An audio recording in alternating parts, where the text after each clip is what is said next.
and welcome to Reach Out, the Reach Out radio broadcast, podcast, audio, video, internet experience and experiment here at the Voice 17104 in Harrisburg, Pennsylvania, a city rated number one in places to live by the residents of Harrisburg. Oh, is that right? No, Oh, no. I just started, I didn't know where I was going with that, and I just kind of took it there. But I don't know. It's fine. it's It's hey, fine. I mean, that's what I hear most. Like, it's fine. it's Harrisburg anyway. We've got budgetary issues, certainly. We can get We into had that a we little had later, maybe. we Our had Act crooked 47. politician issues like every other place in the past, like Chester and Allentown and all the little towns in America where they came and ripped us off and treat the citizens as if we're something to be predatory. Yeah, pretty much. Of course, we probably won't get into that too much today, but it is an ever present presence in our city. Just the idea that they're thinking of trying to jack our property taxes double. They're trying Again, to double our property for what? taxes. To do what? Apparently, get us out of bankruptcy That's nonsense. for Get us out of our bankruptcy. what is it? What are the austerity? Yeah, It's time for yeah, austerity. Do you know yeah, who makes money in yeah, austerity? yeah. Banks, bankers, The only financiers. people who make money, the only people, this whole system was set up for them to make money. If you recall where our debt comes from, you know, it comes from, for example, floating bonds and all that kind of stuff to make trash to steam plants work that we get people to fix that they don't fix, and people who make commissions off of the process. It's something we're yeah, I know it has that, but does it? Yeah, it's Yeah, okay, all right. No, before I was listening to our opening, reach out and touch somebody's hand, make this a better fine. world World, if you if you can. can. And I was having good thoughts coming on before you went and interrupted them, talking about Harrisburg's debt. Oh, But let me go back and get my mind in this good shape, the good place that it was, and then we can destroy that later on in okay, the show. okay, great, Okay, great. but That's like I that's how I was, usually do I, it. I was listening to that, reach out, and this is probably the first time that I can remember that we actually came on the air having had that message fulfilled to reach out and touch somebody's hand and make this a better world because that just happened. People have to take the lesson from it. 13 human beings were trapped in a cave in an impossible situation, and people were heartfelt all over the world. The capacity for caring for another human being was paramount. It was palpable. You could see it in cold news reporters. You could see it in people who didn't seem to notice anything else that was happening in the news when they asked you, have you heard about those kids? Yeah. And people from around the world came and volunteered and stood outside that came and stood vigil, And these two guys, I want to point them out for example. John Valantrin and Richard Stanton, both from Britain, Wales, South Wales Cave Rescue Club. Okay, these two guys. This is what they do. This is what they do. You know what I'm saying? One of them is a retired fireman. I think that's the Stanton, Richard Stanton. The other guy is an IT guy who's still working. But what do they do in their spare time? They go around the world rescuing people in caves. They're called the A Team. Another third guy from the Wales Club, Richard Hartman, was on the scene and called them. He called the A Team in. The A Team is such an A Team that they have invented equipment that you use to do these kinds of rescues. I mean, they are some amazing people who don't do this because it's their job, who don't do this because somebody is paying them highly for it. They do this because it is in their heart to do it. Richard Stanton said he wanted to do it ever since he was a kid and saw a movie about a young caver. I'm sorry, I hadn't realized the modern human heart still beat. The modern human heart was there to be seen by anyone who wanted to see it. It's just seemingly so cold and callous and corroded by this time. We all just so easily slip into that kind of mood of oh just uncaringness, that sort of, I don't know, freezing, that Hey, sort of nebulousness. But it's these actions that really, I don't know, shown around the world. We're talking camps of hundreds of people. And absolutely, these guys put their lives on the line, but hundreds of people took time out of their lives yes, and weren't even necessarily paid for it. no, it weren't paid for. Who was paid for it? I mean, the, Maybe the SEALs, yeah, and some but American military as they normally well, would the be paid. American military. But look, here was I heard an American military guy, a colonel who was part of the Air Force rescue team that was outside the cave, Mhm. and they were responsible apparently for the entrance. Okay, what did I hear this military man dissolve into? Some kind of a blubbering, caring human being. Hmm. He says that what his takeaway is that people from all over the world can come together and cooperate and do the impossible. And that's the way he wants to be and do from now on. Oh, good. Then he should stand up in his position and say that to those who would have him do otherwise. He absolutely should. And we have these moments. This is not a unique moment. It's an amazing moment. It's huge, but it's Absolutely. not a unique moment. We've had these Yeah. moments before. Yes. But the problem Well, is those they're guys, remember so those guys in the cave? I mean, in the mine? uh-huh. Where was that? Down Ecuador or one of those? It sounds right, yeah. Yeah, yeah, But unfortunately they're so easily forgotten. yeah, We get yeah. them so easily lost in the rapidness and the atomization of the 24-hour news cycle. They're just so easily passed by. But can we this time remember that lesson? Can we remember that through cooperation? And I don't know. I think it's one of the main uh, gifts of humanity that when we cooperate, we're much greater than just our combined strength. That's how we It's got our to be it's our multiplied strength. humanity. It's not just one plus. Right, It's not just two plus right, two. It's two times two, right, or it could even be two right, squared. right. It could even be We yeah. said before many times that it's our ability to cooperate, not our ability to compete, that has allowed the human being to survive. This thing about competing that comes like what 300 years ago with capitalism, you know. But up until that time, how many human beings does it take to bring down an elephant, to bring a meal to a village? You Oh, I know, thought that was a sort of a joke. You know, how many human beings well, does it take to?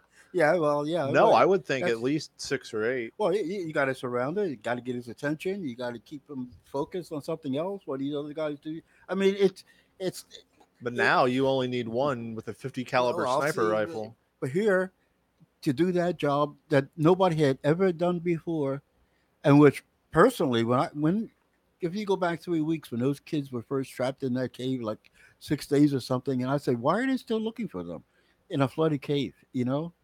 And then these two guys from England find them and all these amazing things. That you got to see these amazing people.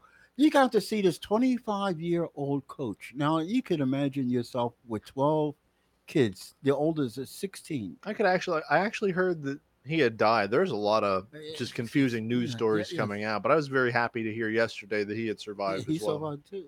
He was the last one out. Well, the doctor was the last one out. Uh, I mean, that's another thing. I mean, here's a doctor who goes and stays in the cave to treat people, and he's the last one out. But could you imagine a 25-year-old alone for days with kids from 6 to 16 and keeping them calm, keeping them in a safe mental place? I mean, it's just amazing to me. It is. It's just No, no, it is. We've just gone so far away from that now.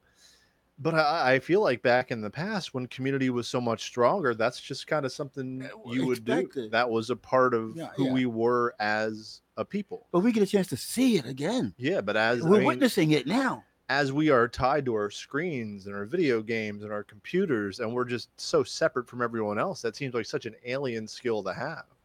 But clearly, like these guys were together. I mean, just as part of a team. And I've talked on other shows and other times about the power of team sports and just how that can Mhm. build character and bring you together. I mean, how to win well and how to lose well, the whole thing. I know you were saying competition isn't always the best thing. I don't Yeah, think it is, it's but not. I think mastery of a But skill is what a you're very good talking thing. about is you're talking about your team playing together as one. Yeah. You're not talking about competition until you talk about the other team. Mhm. you know, but what I'm saying is that even in your competition, is you got to talk about cooperation. You have to talk about us understanding each other, playing together with each other. I'm me knowing what you're going to do, what move you're going to make, where you're going to be when I push the ball. But You also know, not playing dirty, and not not playing trying to dirty and take, following the not trying rules. to Sure, cheat, and absolutely, accepting your win sure. and accepting your Yeah. loss Oh, as it sure. comes. Yeah, And I yeah, mean, just see where we are in other places, and you'll see that's not been happening. But anyway, sorry, yeah. we're But no, still but on the positive trip here for a you little can. bit. I don't. I mean, I can say. I mean, I would not have run as fast with a football if somebody wasn't chasing me. Okay, competition certainly, it has its values, but it is not the thing that causes us to survive. It's something that we can do for various reasons and get some benefit from, but it's not something that is substantially fundamental to our survival. You know, eh, competition is a game. Survival is reality. Here is the guy. I think it was Stanton who said that when you're doing this job, the one thing that you don't want is adrenaline. Could you imagine that? I mean, what kind of a person and what it takes to do that job?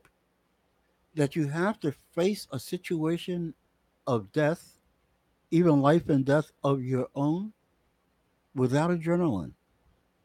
That you are the kind of person who can look calmly into the abyss and accept it for what it is and go to it, go to work. I mean, adrenaline is can be a positive, but it can also be a negative too. Absolutely. It can lead to just the shutting down of your brain, and you're not thinking clearly or thinking straight. It just kicks in that survival mechanism, that fight or flight.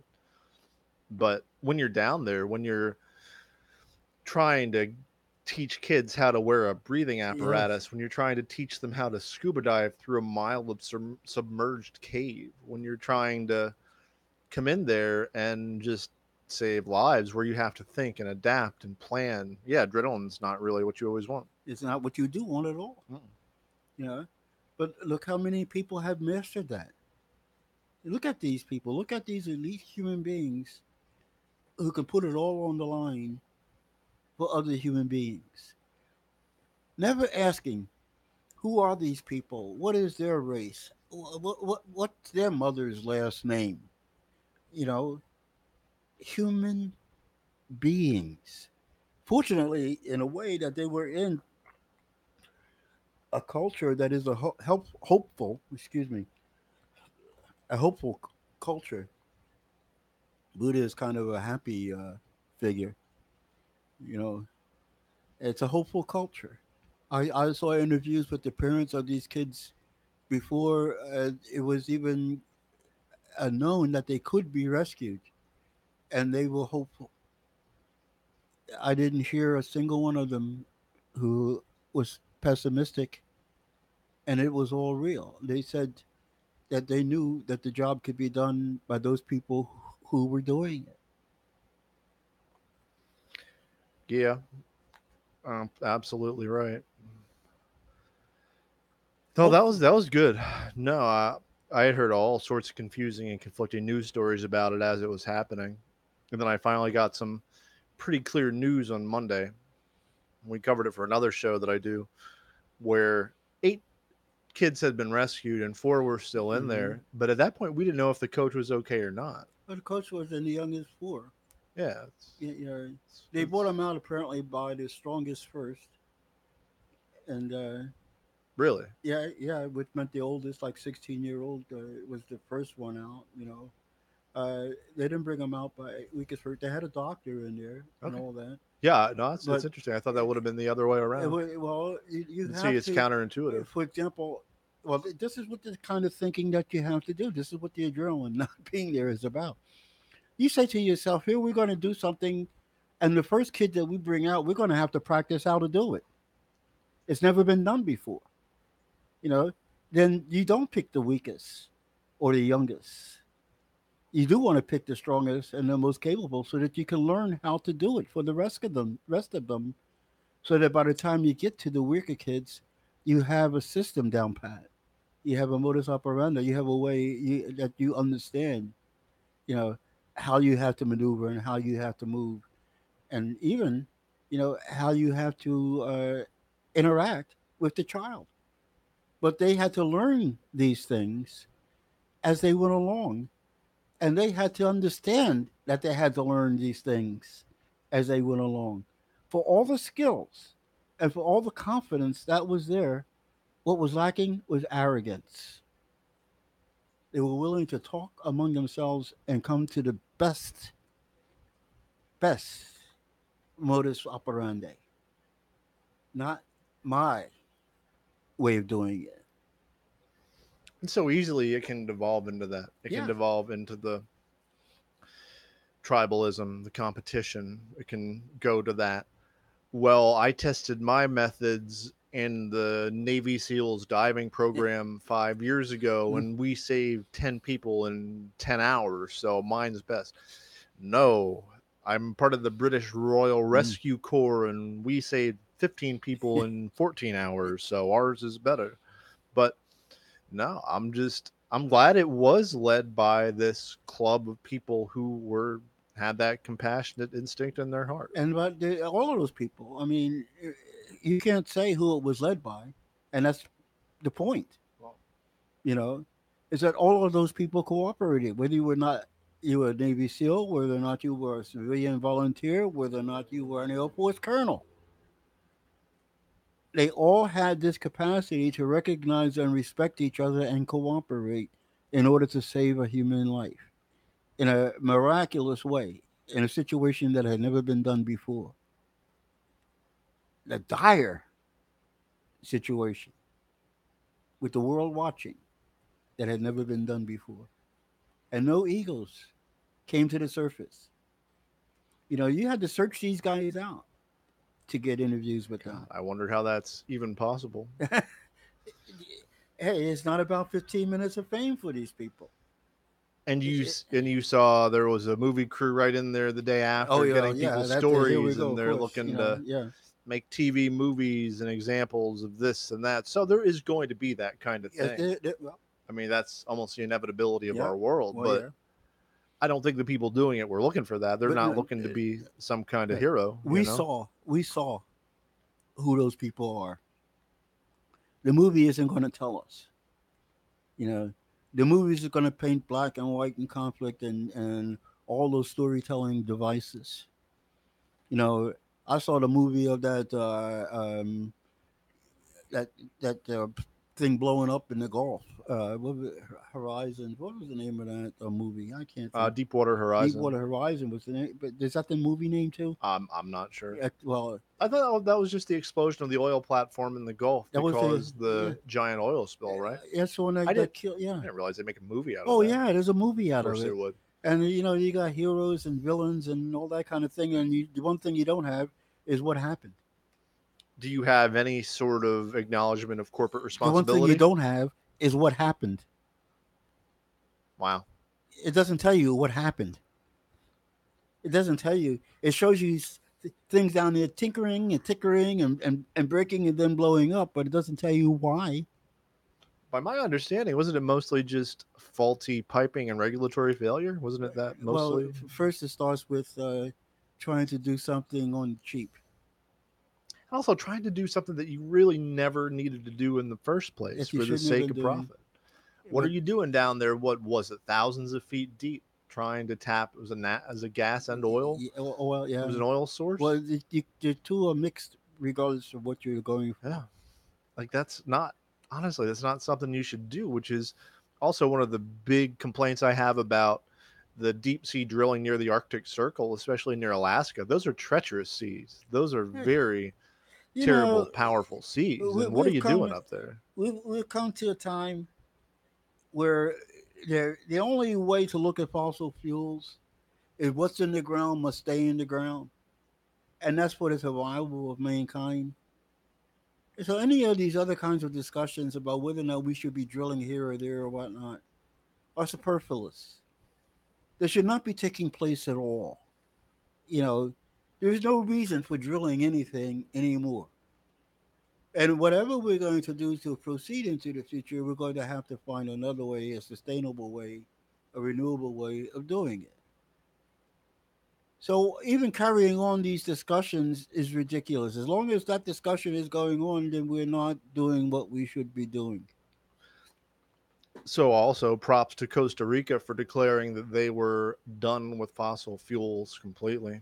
Hey, Good, and good, little good, good things, for you. And just wait. Let's just wait how long it takes for the U.S. to yeah, take a it ain't gonna special happen. interest in Costa Rica Yeah, yeah. Oh yeah, it ain't gonna happen. After you gonna say the to U.S. makes that kind of a move. deliver them a big portion of freedom served rare. It ain't gonna happen. That the United States is going to allow them to escape any kind of criticism and get away with this very easily. We want everything to be privatized, and we want everything to run on fossil fuel.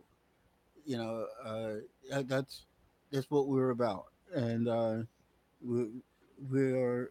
I just before we go into those kinds of discussions, I just want to again just say thank you to the world for letting me see, just reaching out, this touching of somebody's hands. It was 13 hands, 13 pairs of hands, and one Navy SEAL gave up his life in there. One Thai Navy SEAL, and they reached out and they touched these hands, and the intention was to make this world a better place. And myself, I'm thankful that I was just even able to witness it. Now, Absolutely. Yeah. back to reality. There goes gravity. Sorry, you probably don't know that one. Well, now No, it's Eminem. Eminem, Yeah. Anyway, okay, no, that was big and that was huge in the news. And come the following days, it's going to be made for TV movie, yeah, and which it's I going to am be not gonna very watch. homogenized, I'm not gonna watch, and all the true currents of it are going to be reduced out of it. But just for now, and we'll see who the heroes are. You know, remember the players who were really instrumental, and remember their sacrifice, and also let's remember the sacrifice of the guy who died doing it too. and you know he died. He died of oxygen asphyxiation. You know what he was doing? He was setting oxygen canisters in place for people to use going in and out of the cave. Yeah, I thought that was pretty ironic that you're setting up oxygen for other people and you die from lack of oxygen. it's But pretty telling. that's yeah, It's very telling. yeah, yeah. He reached out for real, you know. Yeah.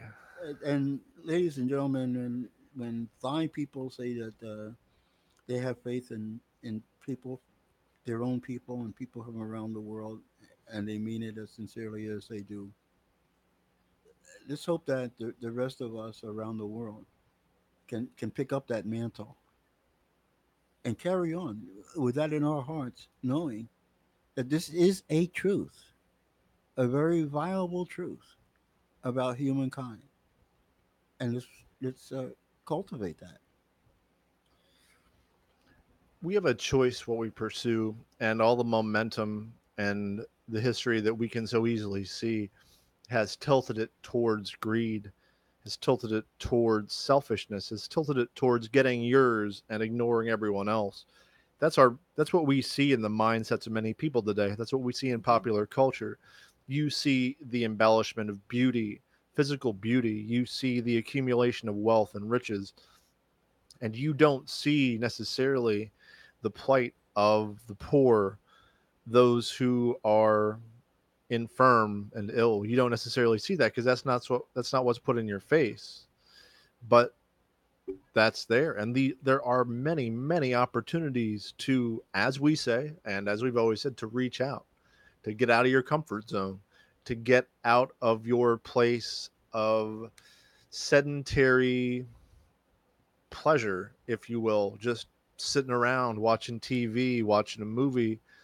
Just, and I know it's hard. I know if you're working a 40-hour week and you come home, you're tired. Do people work 40-hour weeks anymore? Oh, you think they work more? No, I think there's a small group of people who work 60 hours, and then the rest of them work 20 hours.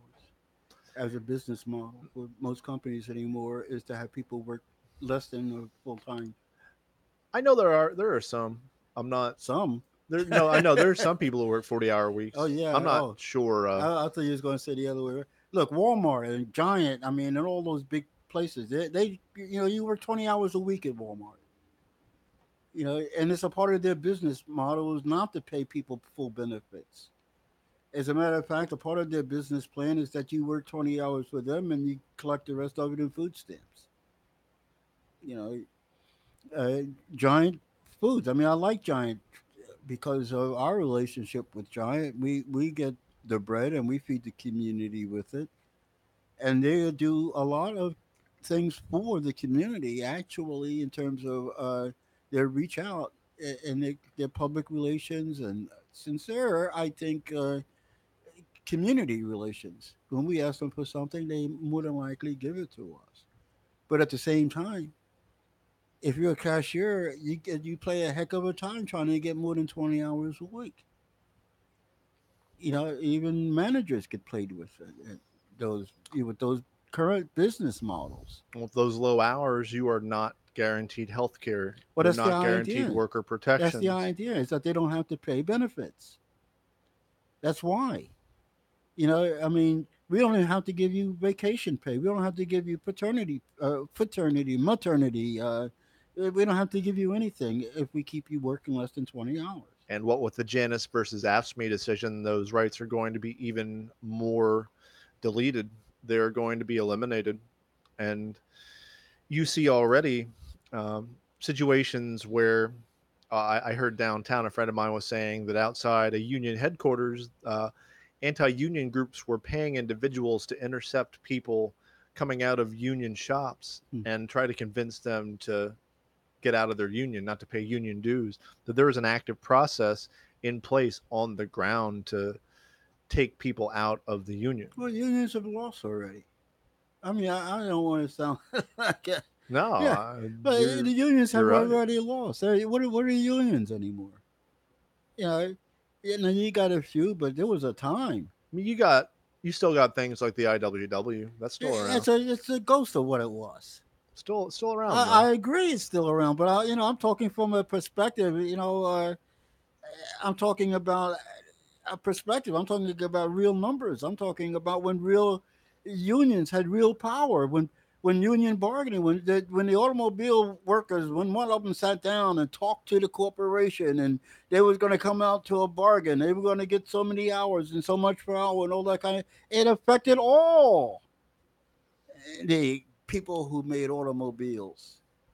All the people who were the managers, the corporations that made automobiles, all the people who worked for automobiles. And that I remember that the automakers blamed those people for the closing of the plants in Detroit and all Well, across this country. They said, "Oh, well, if they hadn't wanted such quality working conditions and quality wages, that we wouldn't have had to close the plant." I'll tell you Now, what. if you wouldn't have wanted the profit margin that you Yeah, wanted, you wouldn't have had to and, close the and and plant. and it's another thing. It's another thing too, and this comes back to this thing of cooperation and competition. Okay, in our workforce, we have a competition between management and worker. In our society, we have a competition between management and worker. In the notion of capitalism, we have a competition between management and worker. You know, a competition, not a cooperation. In a cooperative manufacturing situation, you wouldn't have capitalism, you would have a shared profit. You have shared decision making. This is a cooperative. That's another kind of a system. The kind of a system that we have management versus labor. The most significant automobile negotiation was the one that took place. Now, let me see what this would be. It would be early 60s. No, it would be late 58, 56. I can't remember which union they sat down with first. But the argument went like this: we will give you what you're asking for in terms of an hourly rate, but you will cease telling us what kind of automobiles we will make.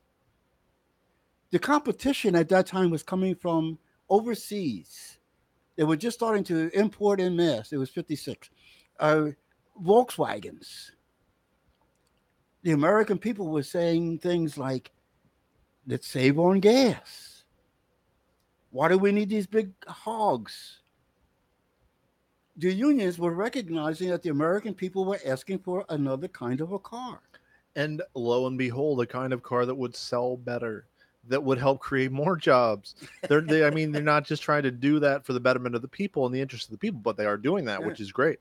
But it would sell better if people are Right. more interested in the car. It's going to sell better. But the corporation said to the union, we will give you what you're asking for, but you will not tell us what to make.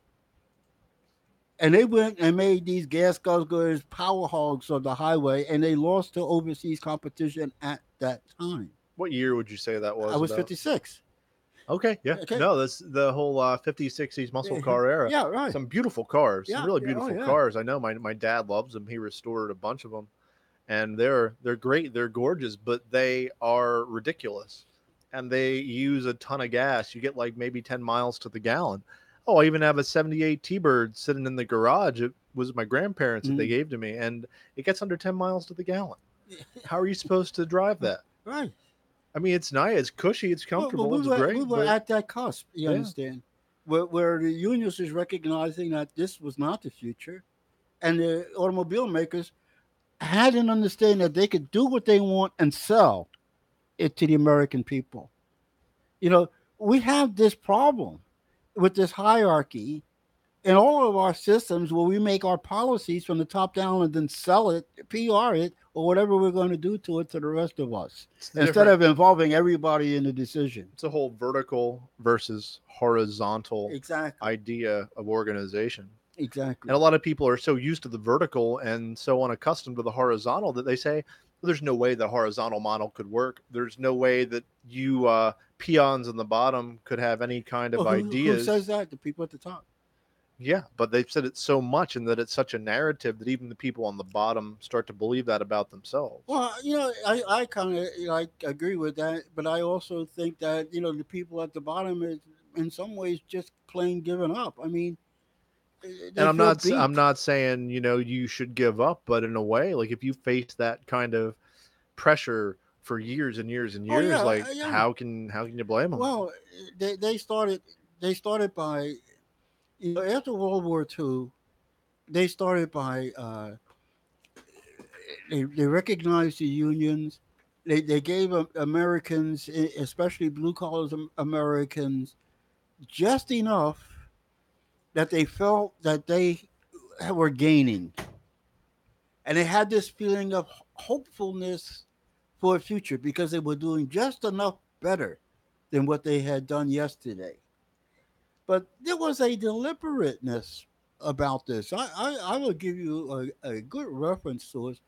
Go to Howard Zinn's The People's History of the United States, where he talks about this era, and he talks about how they improved wages and how they improved benefits to the point that the worker could become, let's say, content that there was a better tomorrow. Well, We that had a is hopeful America. Our kids would always be better off because of the direction that we saw America going. And we're talking the 50s, you know, we knew that our kids would be better off tomorrow and their kids would be better off the day after tomorrow. and that's why candidate Obama's message of hope and change rang so true with so many people because that field was so dry. That hope had been so long extinguished that even the idea of hope was such a breath of fresh air. But now it's even trampled down further. When you promise something and don't deliver, and in many ways seem to purposely try to divert any kind of hope that could have arisen, then yeah, hope is. I mean, there are any number of golden tickets or whatever, like the solution, the magic ingredient to solve problems. But hope is right up there. No, Hope is I so saw necessary. when I saw Occupy, I thought that I was looking at that hope. When I saw the kids, and there were a lot of them, kids, come out during the Occupy movement.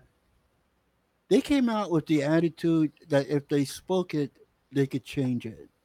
If they spoke it, they would be heard.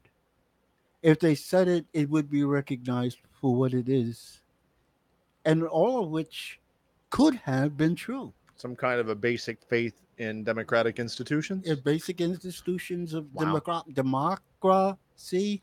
how about that? Yeah, no, they had that, but they got that beaten out of them, and that's why I say, like we've gotten to the point where we're giving up a voice. We're coming to a point in America where we feel like we have no voice, and they're coming to a point in America where they are actually, in fact, criminalizing voice, criminalizing speech. And we will get into the, I believe, Unmasking Antifa Act a little bit later. You heard of that? Yes. That's exactly what that Yep. is. It is just undeniably what that is. But first, our The president is our with main NATO man, today. our main man Trump, He's with NATO. and our main man Putin. Let's get him to Putin after NATO, because he's at NATO right now, right this very minute as we speak. And he's berating the They're NATO they're they're, they're countries. meeting in Brussels. Yeah. Well, yeah.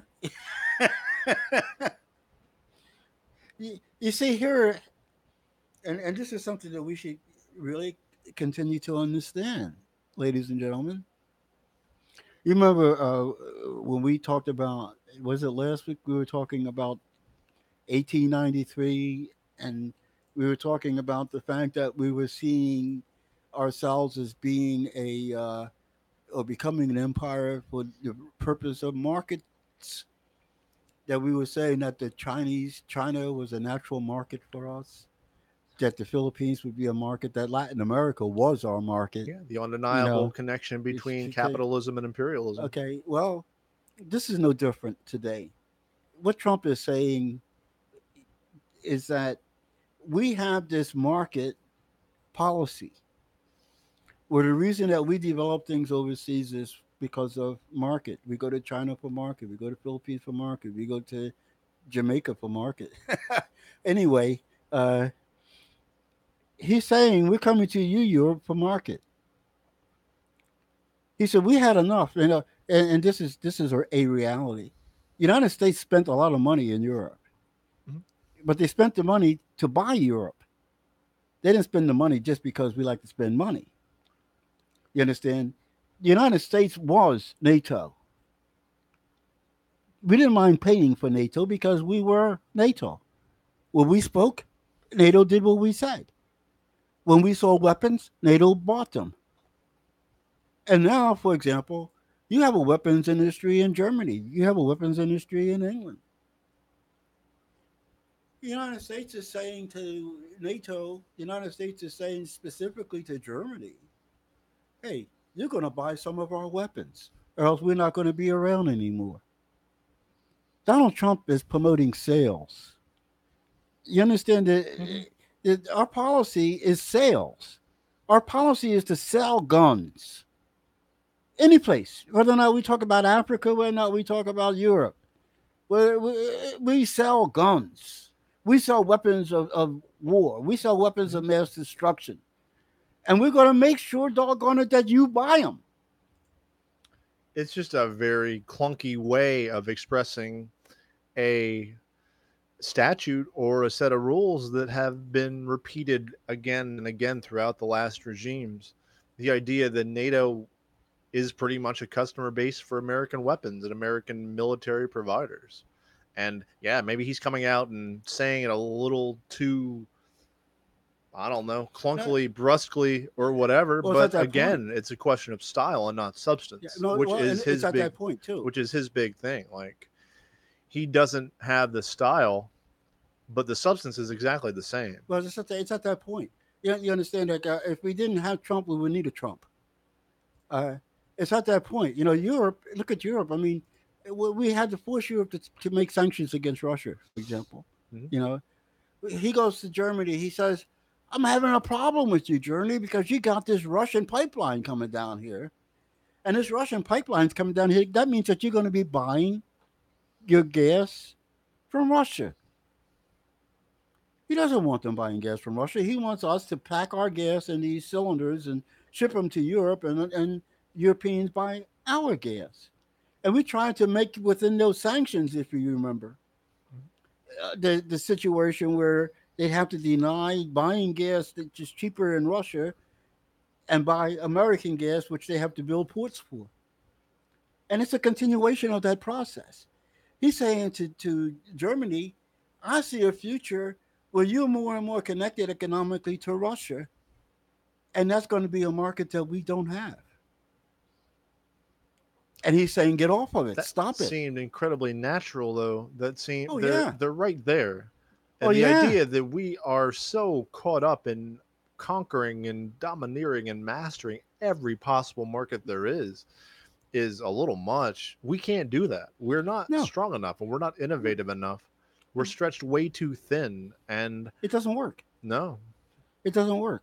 You and know, we can't keep cultivating small wars just to sell our products. Russia is a natural customer or whatever for certain European. I mean, look, they sell a lot of farm goods. They did, you know, the Russians are not buying what they used to buy from Europe, and Europe is suffering from those sanctions. Well, you got more and more Europeans questioning then whether or not they should be following the United States lead. And every time this question comes up, it's becoming more and more tense. It's becoming more and more of an argument. It's becoming more and more ridiculous for me, a Frenchman, to follow as a vassal state of the United States. Now, if you have a president then who's not willing to take this bull by the horn and go at it directly, then you're going to lose it because the economics of the situation is going to dictate the future. So Trump is the intervener. Trump is the guy who they got the loudmouth to take this bull by the horn. He's not acting like this is not just Trump. This is the whole military industrial complex and the whole corporate complex oligarchy of the United States trying to hold on to a market that is trying to escape. But in the meantime, you understand all they have done with Russia is push it to China. And all they've done is invent other ways of doing things that don't involve the IMF, that don't involve the dollar. And the future then is a future of isolation for the United States by pursuing this policy instead of a cooperative policy. It was a policy where we take and dictate a market and not cooperate in terms of sharing markets. Mhm. Yeah, and you got guys in there like Macron and women like Merkel Mm-hmm. who have no problem saying no to Trump, and largely I think based on style, not based on goals. I think largely the goals are still the same. Well, I don't think the goals are the same. I How, think there's how real so? competition between the United States and Russia when it comes to German buying gas. Okay.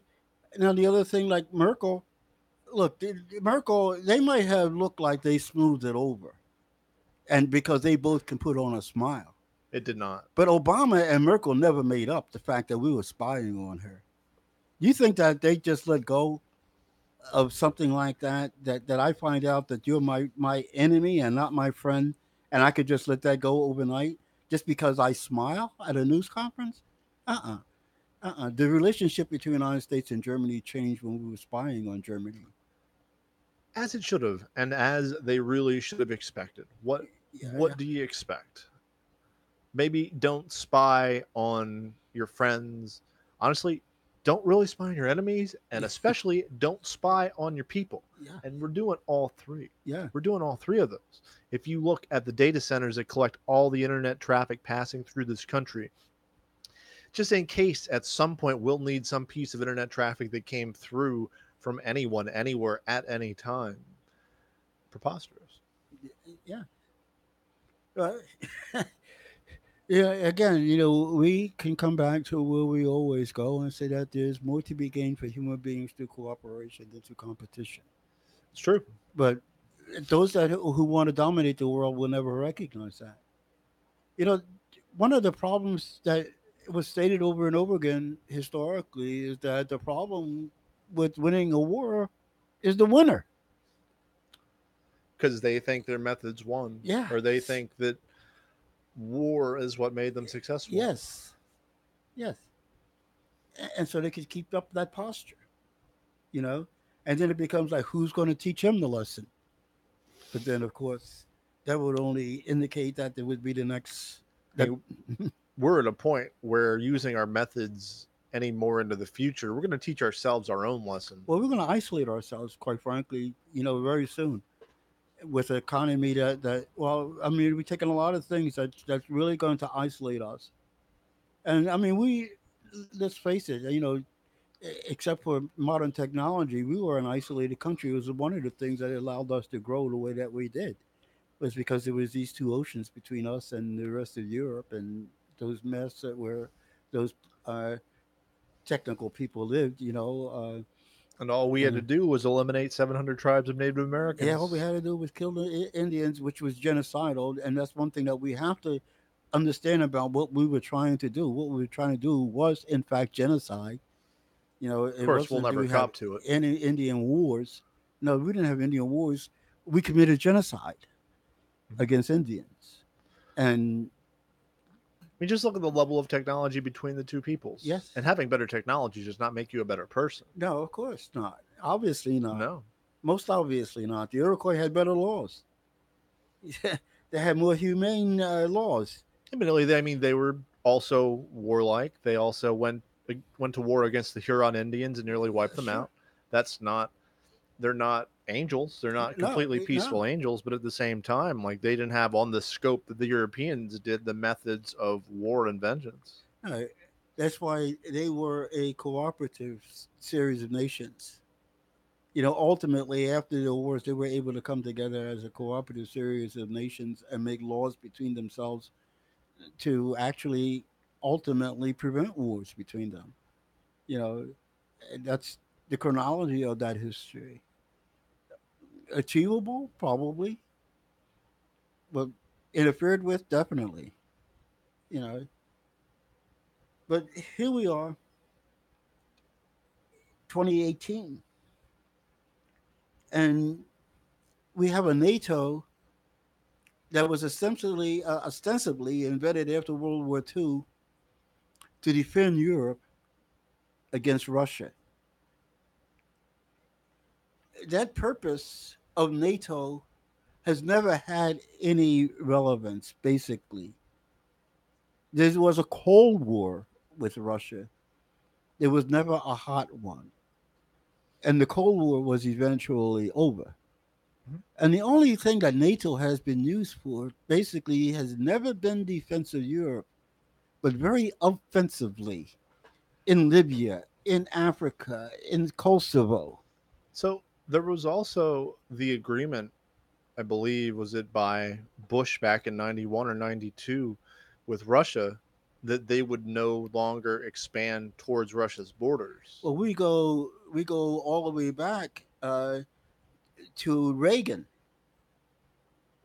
We go all the way back to tear down this wall when the agreement was made Yeah. that they would not take 1 foot east of Berlin, you know, for NATO. Then it became Germany, and then it became blah and blah and blah. Which is what really strikes me about when we say that Kim Jong Un has broke his promises or that Iran has broke their treaties. Just the level of hypocrisy that is needed to say that. Whenever we find it necessary or Uh, convenient, we listen, immediately break listen. ours. Look. One of the problems we have in this country is we see so little respect for Indian nation. We talked about Iroquois a minute ago. Well, now we talk about the Sioux Nation or the Apache or whoever we talk about. They were nations by every definition of the word. We had 400. I said 400. I said 400 treaties, agreements, mostly about land with those nations. 400. And every single one of them was violated by the United States. Not one of those treaties, not one of those agreements had ever been kept. When they say white man talk with forked tongue, that is the history of the white man and treaty. And we are going to talk about it a little bit later, but we're talking about the pipeline that they're sending through Alberta to Superior, Wisconsin, that is crossing indigenous lands, Native American lands, that has been constantly and continually protested by those groups, saying that this crosses our sacred lands, do not build it here. But once again, they have been proven by the state to not have any true ownership rights of those lands. And I bet there's treaties for every one of them. There was treaties there where Standing Rock was taking place. Undoubtedly, they probably have deeds. They would probably have the deeds to the land. they actually produced the documents that show that it's theirs, et cetera, et cetera, et cetera. When we talk about sacred lands, we're not talking about just owning lands. We're talking about sacred lands that cannot be touched for certain purposes. Perpetuum, uh, Which also strikes me very ill when they talk about sacred lands and we feel no problem in violating them, and then we talk about the sacredness of Jerusalem and seek to move our embassy there as if our sacredness somehow supersedes theirs. Right, yeah. Why is our sacredness more important or more real than theirs? And if you have a reason, then your perspective is undoubtedly stilted. It's twisted, it's shaded, it's just hypocritical. We have so Trump is in NATO. I mean, he's out the. I mean, he's in Brussels, and he's standing for selling American goods and selling American gas and selling American arms, and he's making policy out of it by dictating to NATO and dictating to Germany what they will or will not do. And it's to be seen where all of this will go into the future because, in some respects, it seems to me that we started this process of losing Europe, and that's what this struggle is really about. That Europeans might begin to make decisions that are more helpful to Europeans. You mean they're acting in their own Oh self-interest? gosh, yeah. Listen to That Macron sometimes, seems appropriate. Yeah, No, but isn't that how it should be? they haven't done that since 1948. Why would they start it now? But they're vassal states, and they are apparently are no longer willing to be vassal states. But I thought the Marshall Plan was to their benefit. The Marshall Plan is very deceptive. The Marshall Plan sold a lot of American goods. The Marshall Plan uh, had a lot of American companies involved in making money. The Marshall Plan also financed the CIA. You know, the Marshall Plan actually supported some very under the cover of the Marshall Plan nefarious activities. For example, getting all the German scientists and the Nazi scientists, especially those with respect to rocketry, you know, and rehiring them for America. A very pragmatic approach. Very pragmatic approach. You know, I don't say that positively. I just say, but I mean, we sell the good aspects, the openly good aspects of the Marshall Plan, but that Marshall Plan had a lot of other things in it. CIA is heavily involved in the Marshall Plan. I was going to say, I appreciate the idea of rocketry, but the idea of taking known Nazi war criminals without punishment to the United States to participate in research is very questionable, especially when some of those researchers were involved in that kind of research that was about human exploitation. They were Well, at the concentration camps experimenting on we people got those people too. in a form of science and research that is almost universally considered to be an But we were doing abomination. the same thing. Don't Hey, forget, I mean, right here in Pennsylvania, at the Indian school, what were we doing with those, the Indian, the Jim Thorpe, Pennsylvania, And look at those graves there, all those Indian children that we, did these social experiments on at the same time that they were happening in Germany. We again, we talk about the syphilis experiments. We talk about the experiments that we did in Latin America and the experiments that we did in American jails. We were the same Nazi, if you want to call it that, medical physicians, practitioners, as those Germans were. And we continued it. We continued the practice of eugenics and all that stuff well after the war, long after the oh, war. weren't there several places in Central and South America where we deliberately introduced diseases into the populace to see Absolutely. how they would react? Exactly. Hey, brother, man, we put doggone agents on the Pennsylvania Turnpike to see what would happen, how many people, et cetera, right here in good old America. You know, talk about the German mentality. What we did was basically, in many respects, less well known because we don't publicize, but the same thing. We didn't make lampshades out of human skin, I don't think, but, but but Well, okay. And we didn't yeah. put people, systematically to sleep with gas, but we returned people to be put to sleep with gas, boatload, at least. Oh, I'm sorry. Were you speaking about current day? Because that's almost what we're doing when we talk Yeah, about returning yeah, refugees to yeah, Myanmar. yeah, yeah, Those who are trying to escape ethnic cleansing as we shut our door, our shining light on a hill. Come yeah. on now. And so here we go. Now he's going to go. Trump, I'm talking about. Mhm. And he's going to talk with Mr. Putin. You know, now I was two things have happened here. Three things have happened here between the announcement and I guess it's 2 days from now. But one of the things that I'm having problem with is like as a precursor to Donald Trump going to visit with Mr. Putin, uh, some United States congressmen went over there and talked with Mr. Lavrov.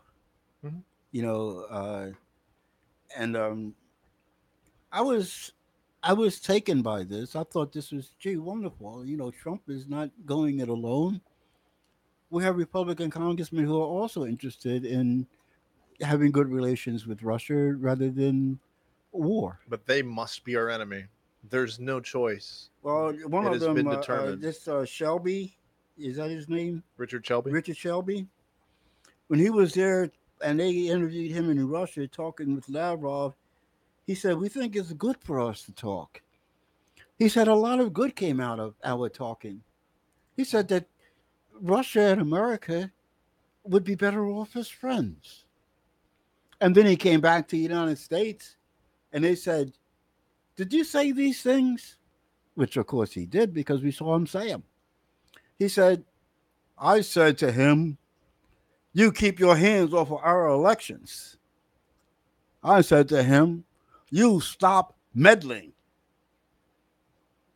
And I said to myself, if we are going to be like continually two faced sons of guns in our posture to the world, why do they think that we could build trust and that anybody should actually talk to us?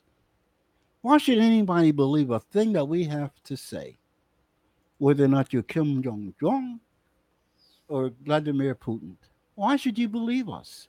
When you could go and make an agreement, say, with Iran and then say, oh, no, we don't respect that agreement, or we've done this several times with North Korea.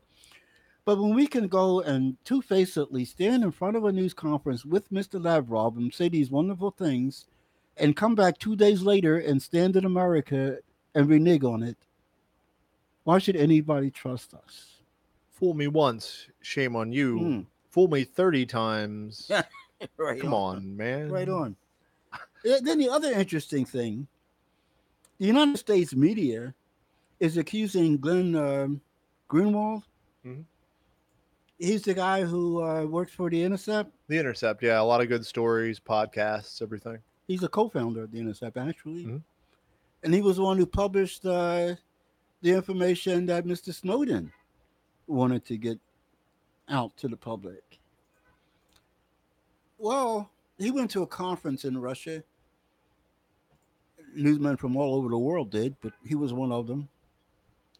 And after the conference, he said something about being open and that we should be open in examining Russia and examining the United States.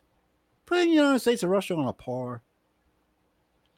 Our media jumped on this and said that both Mr. Greenwald and Mr. Trump are puppets of Mr. Putin. Not only are they puppets of Mr. Putin, but both Mr. Greenwald and Mr. Donald Trump, the President of the United States, are Russian spies. This is our media. This is yesterday. Greenwald is a Russian spy. I knew it. The President of the all. United States is a Russian spy. Well, Greenwald's a new one, but they've been saying that about Trump the whole time. A spy? They've been, they've saying he's an asset. Hmm. They're saying he's an asset. I heard a story lately that said he may have been an asset since 1986 or 1987, which Wow. to me feels very, very unlikely. I can't even imagine. Quite frankly. Only, I don't know. I get the idea if they somehow had something on him and they thought they could influence him in some way. To do what? And they had what on him? I don't Before he know. was running for the President of the United States, you could have anything on him and it didn't mean anything. Yeah. You know, I don't think he has any shame. I mean, look, before only in the context of being president can they have anything on him. Before he was running for president or involved in politics, what difference would anything make that they would have on him? What, that he got peed on or what? I mean, what could they have on him? Yeah, I mean that certainly.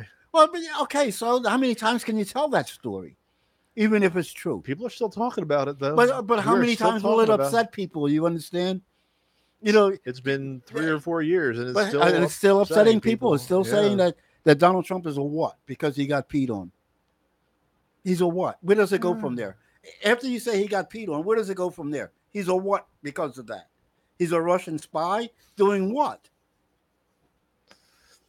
I don't know where that line of thinking ends. I don't know even where it goes. It stops right there, as far as I'm concerned. Yeah. You know, that's the ultimate statement. And after that, then okay, what? It's fair. Okay. You know, now to be a spy, to be an asset, means that you're giving them something in return for something. Well, let's not even go into the return for what, but what could he be giving them? What could Donald Trump give them that they don't know before Donald Trump knows it? I'm serious. I don't know. You know, what are they spying on? Seriously, a new weapon? What? I mean, when I go back even over all these periods of Cold War, and I look at these things that people got killed for, and these secrets that they went to the chair for, and all that kind of thing. What was any of those things but trivia? The next weapon is going to be known anyway. It's going to be in what's the name of that British company that publishes the weapons? Jane's Defense Jane's Weekly, Defense- quarterly, Okay, and not weekly. okay. I mean, what? You know, I don't understand the whole Cold War era, much less now. You know, we throw these things out and we just say them, but we never explain them. And people take it in viscerally and never think about it. He is a spy. Yeah? Okay. And what does a spy do?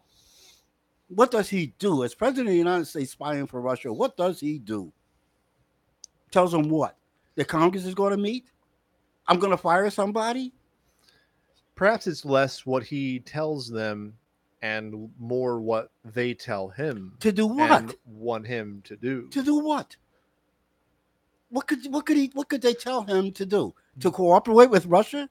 Yes, and And to and that's a not bad thing, and right? to not cooperate with others. Like who?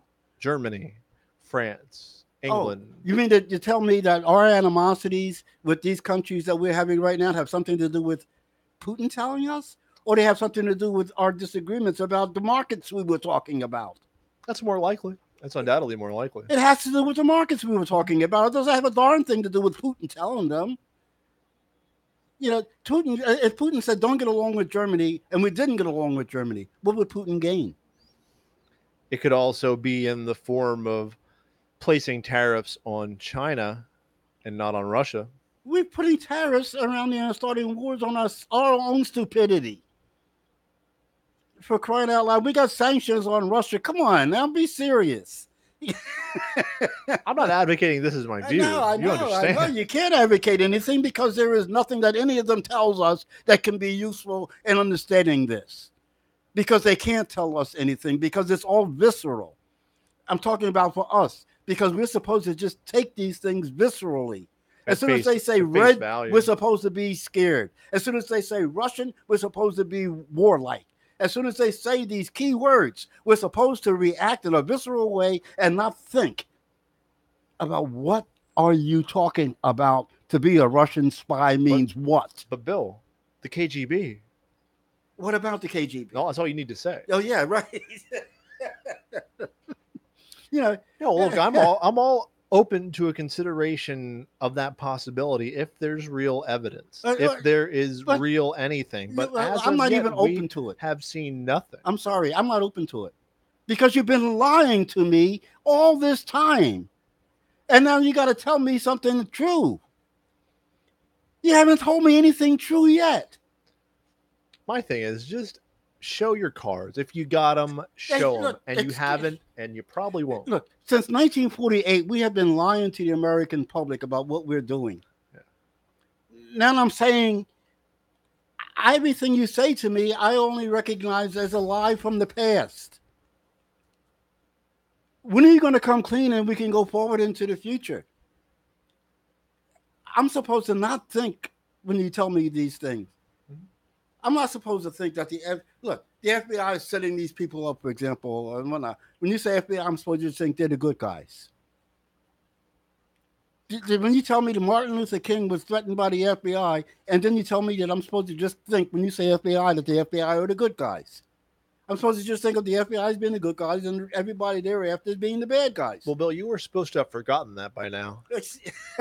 Well, this is what I'm saying. That was a while ago. I haven't forgotten. This is a new FBI. They're good now. Okay. They're cool now. It's not J. Edgar Hoover anymore. Okay. It's what, Robert Mueller or who's Comey. He was. Who's the man in charge of the FBI now? I don't even know. Right now? Frankly, I don't much care. But apparently, we like to, lift up Robert Mueller. Comey, now. We like Comey. See, he was a liar. The one before him was a liar. What was his name? That was Mueller, wasn't it? Who, Mueller? Mueller was the one who told the lie about getting us into justifying getting into Iran. I mean, into Iraq. Mueller was a whole part of that team. Mm-hmm. That was a lying bunch. They lied us into the Vietnam War. They lied us into the Korean War. They lied us into excuse me, loudspeakers in Panama. Everything that they've done to me has been a lie. Wait for them to tell me the truth and I'll start over. Mm-hmm. When they start with the truth, I'll start over. But right now, doggone it, it doesn't mean anything to me for you to say that stuff because you only lied to me in the past. Hey, I'm a black guy. We had guys get blown up passing ammunition in Detroit. And you lied and you put those Negro sailors in a position where they had to do something that was dangerous. And then you lied about them for how many years now? Probably blaming it on them. Absolutely. And then all these years later, we find out that you killed those sailors, basically. How many times can I tell this story? How many times can I tell this story? Well, let's hope that you and me and those who know the story keep telling the real story so people don't forget and so people don't just take the word of the FBI at face value. Well, you have to put into your head what the institution truly is and not what was sold through the PR and not what is still being sold through the PR. And even while we're in the process of them lying before Congress, the Congress acting as though they're the good guys. Mhm. You know, if I lie before Congress, automatically I'm a villain. When they lie to Congress, everybody is in there ha ha together. And I'm supposed to have faith in the system. I'm sorry. Mm. I don't. And I don't think Donald Trump, let me say this first. When Barack Obama became president, one of the reasons he became president and one of the hopeful situations that he talked about was Russia on his way to the presidency. He was going to have a new relationship with Russia. And that lasted about 10 minutes. Well, remember him and Hillary, they had this reset button. Mm. Hillary took that big red button to Lavrov and said, this was the reset button. We're going to reset American Russian relations. And they both pushed that button together. And nothing happened. She came back, and the deep state said to Obama, you will continue this relationship as we say you will. And that's what happened. And Donald Trump, running for president, said, it would be nice if we got along with Russia. Wouldn't it be nice if Russia was our friend? And then he set out to try to do it. And they said collusion. And for a long time, he couldn't do it. And then But they had been laying the groundwork for that for months beforehand. Well, so that whenever he would mention anything about Russia, yeah, they could say what he says is meaningless. yeah, Look at this. yes. Look at his relationship with Putin. Blah, blah, blah, blah, blah, blah, blah, blah, blah. Well, then it turns out they have no evidence about any relationship with Putin. Then it turns out they have no evidence about collusion. And so Donald feels strong enough to say, I'm going to go and have this relationship with Putin. And I'm saying right now, mark my word, they've already beat him again.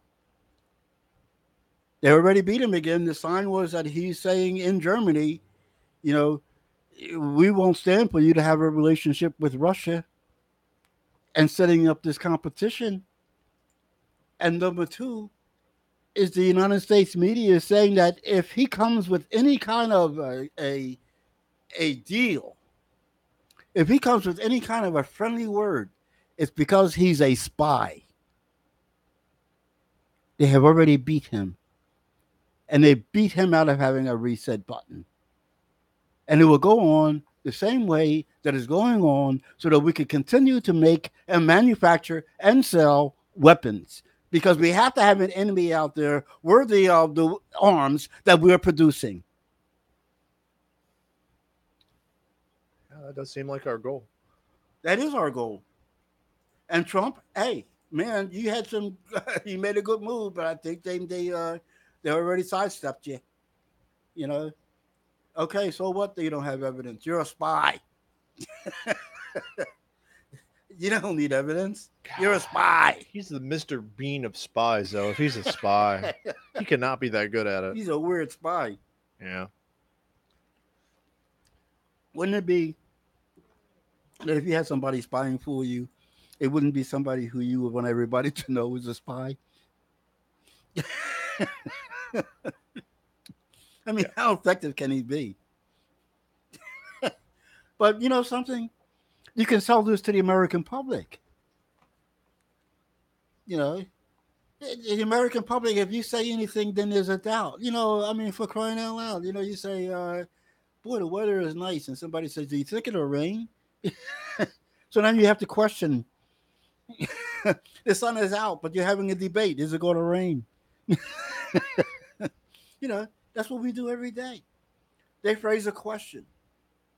And then we start debating the question and stop looking at the sunshine.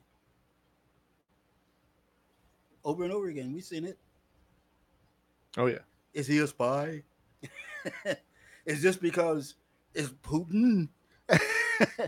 Guess what, ladies and gentlemen? Keep it up. Because I'm going to tell you something. The rest of the world is caring less and less. Do you think that it means anything anymore to Russia? They've already got to the point where they don't trust you and don't think that you want to get along with them. Do you think they care anymore? The development of relationships for the future is not with you, it's with the East now.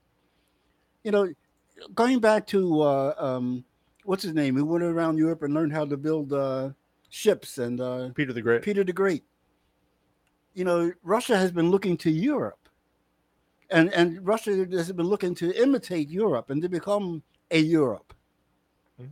And finally, I think it's gotten knocked out of them. Finally, they've gotten to the point where they said, "Look, ladies and gentlemen, our bread is buttered on the other side.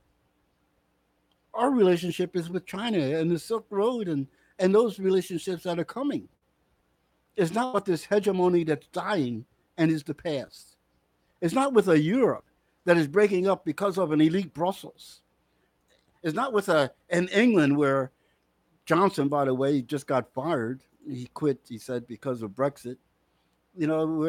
Where Madam May is having trouble holding on. And it's not with a Germany where Madam Toussaint. is having trouble in Germany. Close enough. But in Germany, she's having trouble. Merkel, Mhm.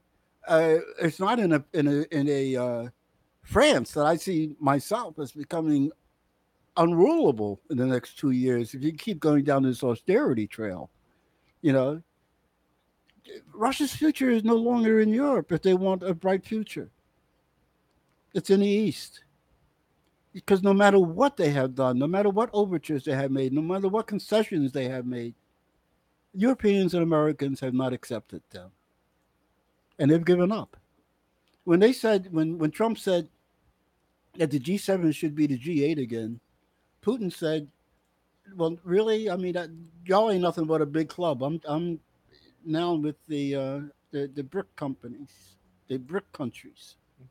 You know, I'm with China, and that's where their future is. And we've lost that war because we tried to fight it competitively instead of cooperatively." Mhm. So, on a positive note, Yeah.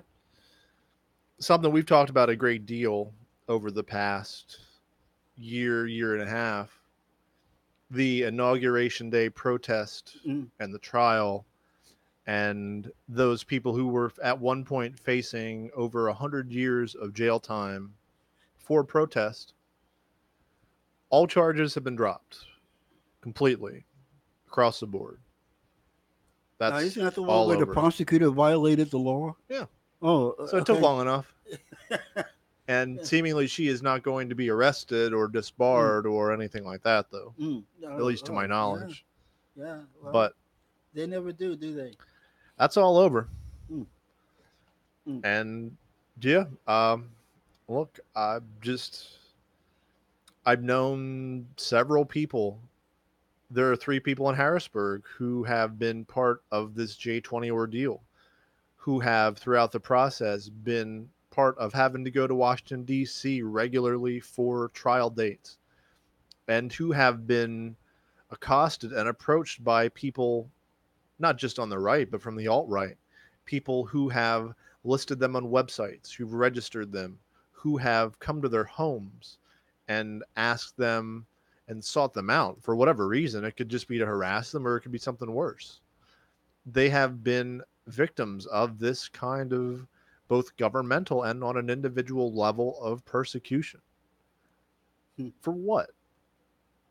For Well, what? yeah, that's a. Let me ask you this question: the people you know, Yeah, would they do it again? Would they express their First Amendment rights again? probably. Okay, then there's some strong people. There's absolutely, though, there during the process and before it was all over, there was hesitation in answering that question Mm-hmm. because no one should have to face that. Mm-hmm. No one should ever have to face that.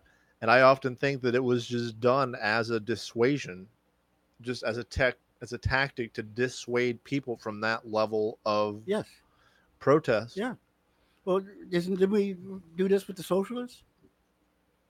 They arrested all Yeah, those but that socialists, and how many of them did they take to trial? What, 5% of them? and what did they ended up executing some of them, didn't they? They deported some. I know they deported You know, Rosa yeah, Luxemburg. Was it? Yeah. maybe three others.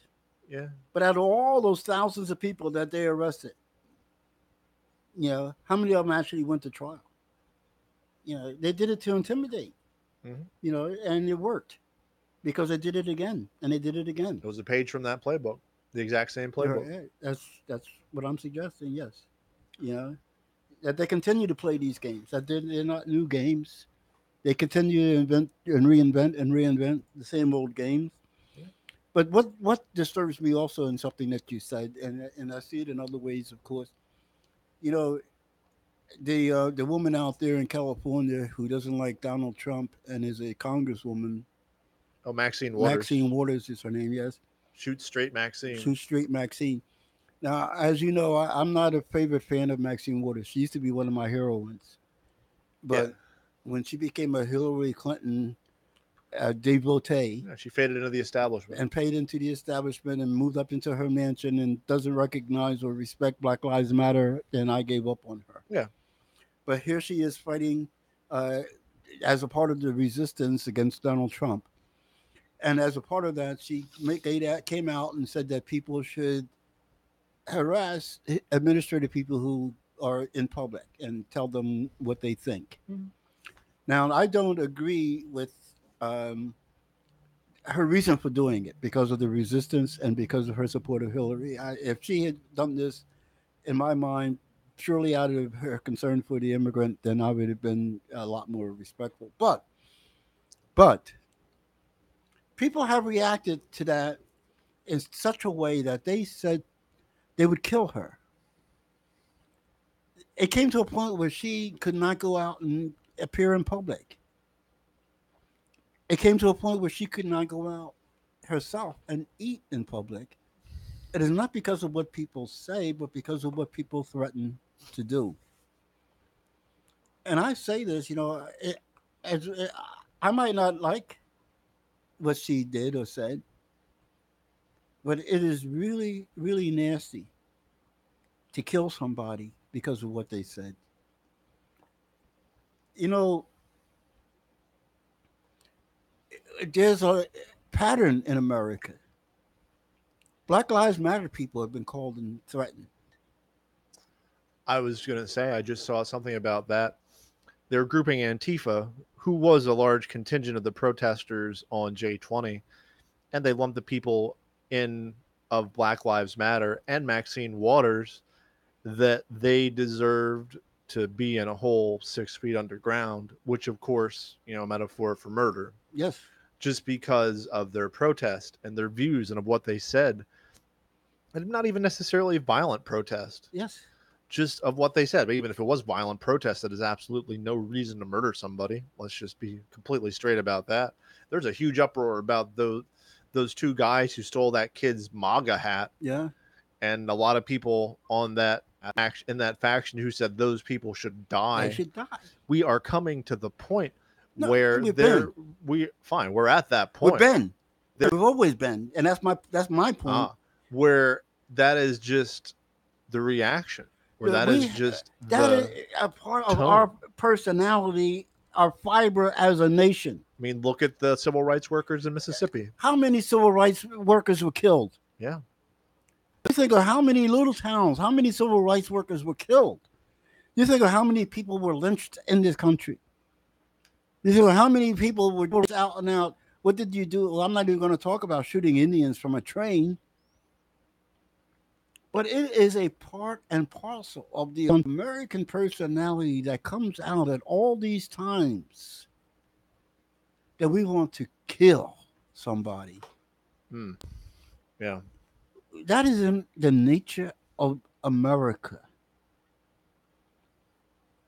It didn't just start, but it is right now very apparent because we have open communication And even white people, for example, could see what they do to black people, whereas before they didn't notice. We have open communication that all people can see how rude and nasty we are. We have to seriously do some work on America. You know, in Australia, they had a mass shooting. I can't remember what year it was, 61 or something like that. 96. 96, is it? Hmm. Okay.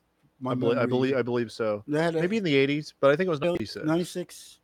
They had a mass shooting, and they put into effect 2 days later almost strict gun controls, and people turned in their guns because they didn't want that kind of society that imitated American violence. And that's a quote.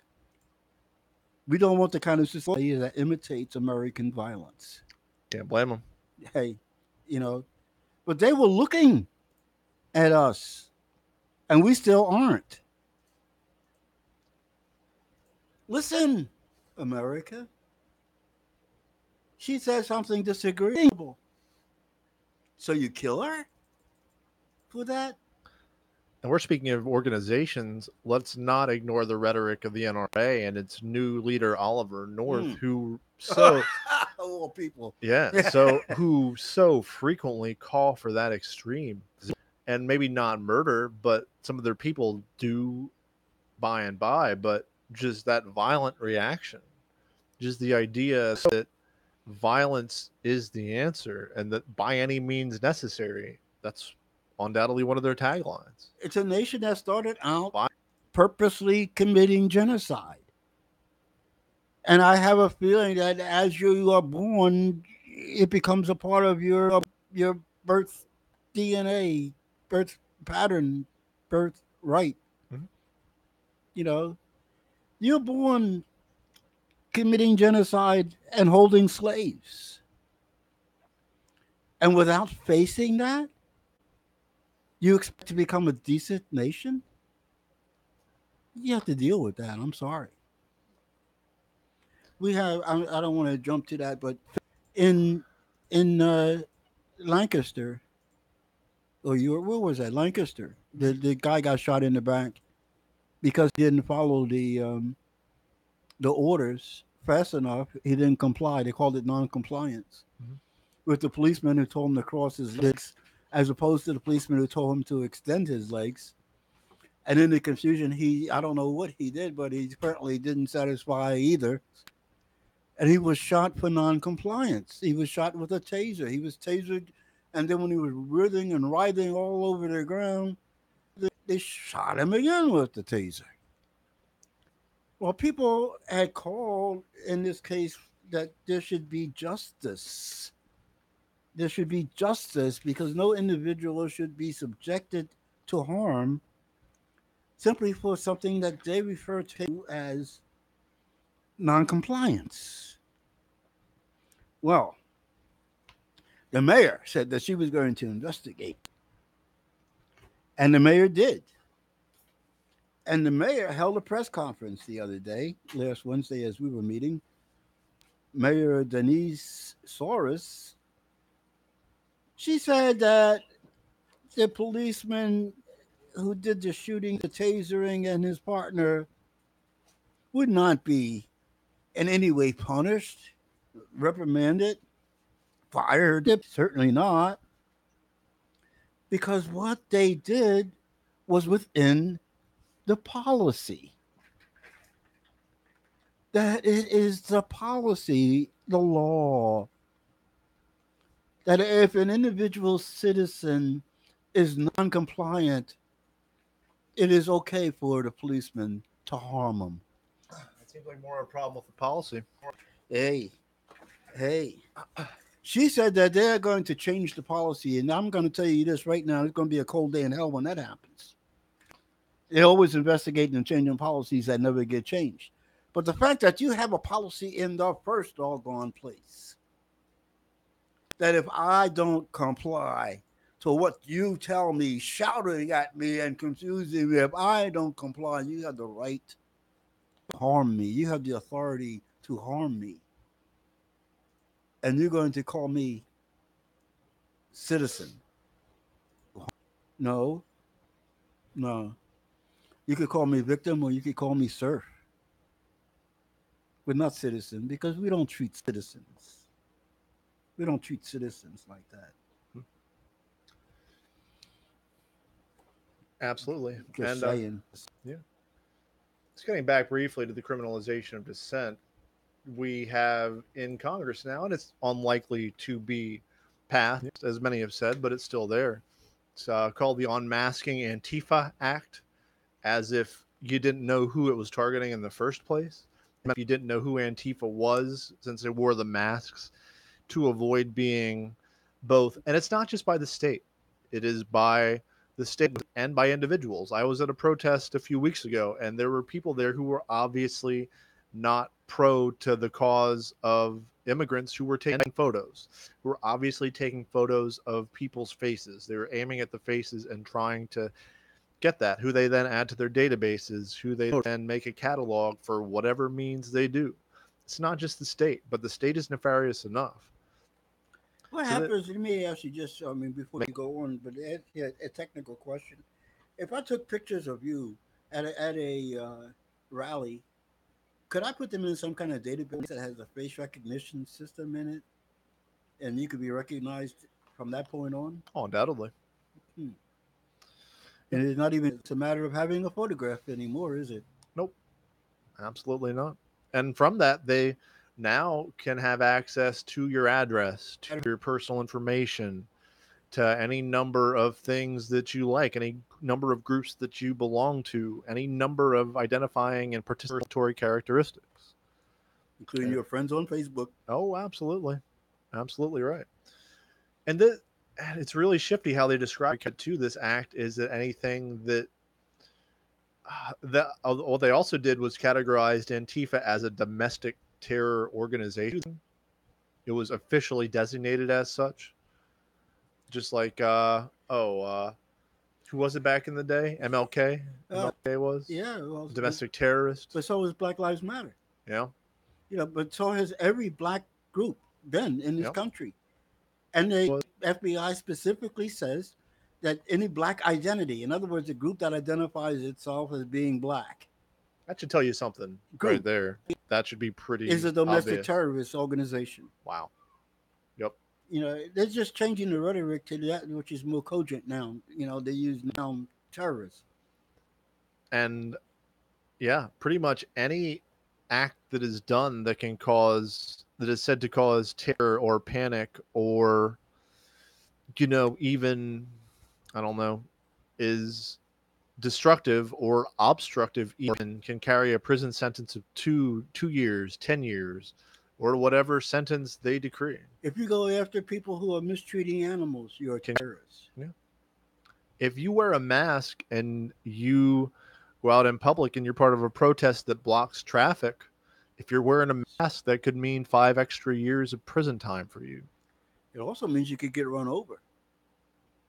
Because in certain states, they have laws that say if you're out there protesting, they can run you over. Well, at least in Pennsylvania, that one guy who ran over some protesters, the one councilman, I think from Philadelphia area, is being brought up on charges. So Yeah, that's nice. I mean, that's good. we'll see what I happens. guess it's not like running over deer. Yeah, Close enough, though. but in places that there are certain, I mean, don't do that. Don't stand in the road there in South Dakota. Yeah. And one of my friends actually traveled to the new Occupy camp in Philly on Sunday, Hmm. and he said he's going to stay for at least the week. As we talked about last week, the Occupy camp was completely taken out when they were occupying ICE. They stopped at City Hall for a minute. I believe they were also Right. pushed out of there. And then they just started taking up spots on the streets and not building any permanent edifices, which the mayor of Philadelphia said would have led to their immediate arrest. But, tents and tarps and all that kind of thing. Now, I'm not exactly sure they were. And if I did know, I also wouldn't say. But they are moving from place to place and they're still going. And if anything, there are even more people there. So, kudos to them. Kudos to them. They're still doing it. Yeah. That's all I have to say is, yeah, boy, y'all do it, but, Yep. you know, if we don't get together and do something about comprehensive immigration laws, everything's going to be done in pieces, and we'll be chasing each other up and down the streets from now until 20 years from now, still talking about these issues. And that's part of the effectiveness of atomization, of Mm, taking every single facet and talking about it in that way. You don't get a comprehensive vision. You don't get a comprehensive plan because everyone is so focused on small things and there isn't one larger vision or idea to compromise. I'm not trying to say compromise on, very important things. I'm not saying that. But as you're talking about an overarching immigration plan, well, you got the problem is obvious, that we have laws that are actually being yeah, effectuated. The problem isn't that we have good laws and bad execution. The problem is that we have bad laws and execution, or bad laws and bad execution. We had these same bad laws in the last administration, but he was more clever in his PR aspects. Those cages we see were not constructed under Trump; they were constructed under Obama, and these things happened under Obama and Bush, and Bush, and keep and going back they probably. actually go all the way back to Clinton. You know, uh, A lot of people saw these big detainment facilities, and if you ever get into the conspiracy theory groups on YouTube and Facebook and the internet, there are any number of things that they said these would be for. They would be for, people who contracted the virus that the government was going to put out to, cull the population, this or that. Probably not the case. But now we see what they're going to be used for. And I don't think they were ever made for a specific purpose. They're just made to be there for whatever purpose arose. And well, it is this. And it's that is, I unsurprising. think the immigration is the purpose. You know, uh, Now specifically whether or not they be kids or how old they be and all that kind of thing, maybe not. But immigration was the purpose. ICE was the purpose. The creation of this agency with the methodology that it uses was the purpose. It was purposefully done. None of this came together just incidentally, accidentally. It was purposely set up, and it was purposely set up under the laws that we have in the United States of America. And it's time that we sat down and opened up this discussion as to what it is that we want in immigration, what it is we really truly believe in immigration, and then execute laws that would reflect that. And before we move on from this particular subject, wanted to mention about the warehouse in Phoenix, Arizona, where the undocumented immigrant children were being held by a let's see, a military contractor linked to the Yeah, CIA who had been holding migrant children in a warehouse completely under the noses of everyone and no one really knew. And I don't know. those That speaks for itself, to be honest. well, a lot of things, but those military contractors, they find themselves in a lot of situations dealing with the American public. They were there in Katrina, as you Uh, recall. I don't know. You're right, but I find a bit of trouble with how you said it. They place themselves there. That's where they want to be. That's well, yeah, They well, I that's what that we that's yeah, like yeah, they're yeah. there. They're there on But purpose because that's where they can make they money. got a contract, and but what kind of government gives a contract to them? What Okay, kind of government, indeed? what kind? Yeah, Yeah, okay, you know, what kind of government has these these kind contractors that privatize war, domestically and foreign? What are our aims then, as a nation, that we privatize our wars, domestic and foreign? of. So, I don't know. I mean, I have time today. How I much don't time know is if it? we What want to. time is it now? 3:15. 3:15, I guess. I don't know. Uh, hmm. Take another 30 minutes. Yeah. Okay. So, I mean, I'm sure we'll talk about it a lot in the upcoming weeks. We can talk about the new Supreme Court nominee, Brett Yeah, Kavanaugh. that's a good, interesting. He is. And the one telling thing that I've heard from people, and it doesn't surprise me at all, is that he is very intelligent. Hmm. I don't think you can be nominated for these positions without Yeah, being they're very all smart people intelligent. in terms of your IQ Yeah. level, And in but that doesn't terms mean that you have of, good ideas. no, and in terms of getting done what you want to get done. Yeah, it could be sociopathic even.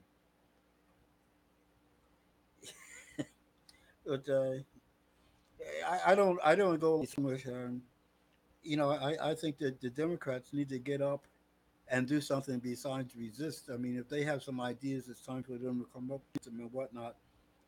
But telling us that this guy is one of the people who thinks that the president he can't be charged with anything or indicted or for crimes or whatnot, and therefore he shouldn't be seated.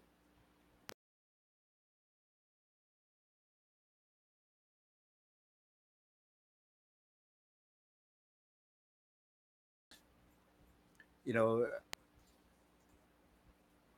I mean, Democrat, Republican, liberal, or whatever. It's just insane to me that we are still arguing Roe v. Wade. Is that just like something that we will never accept? That a woman has the right to determine her own body? No, you are right. We will never accept that as a country. We will never accept it. I believe that. Wow. I believe that completely.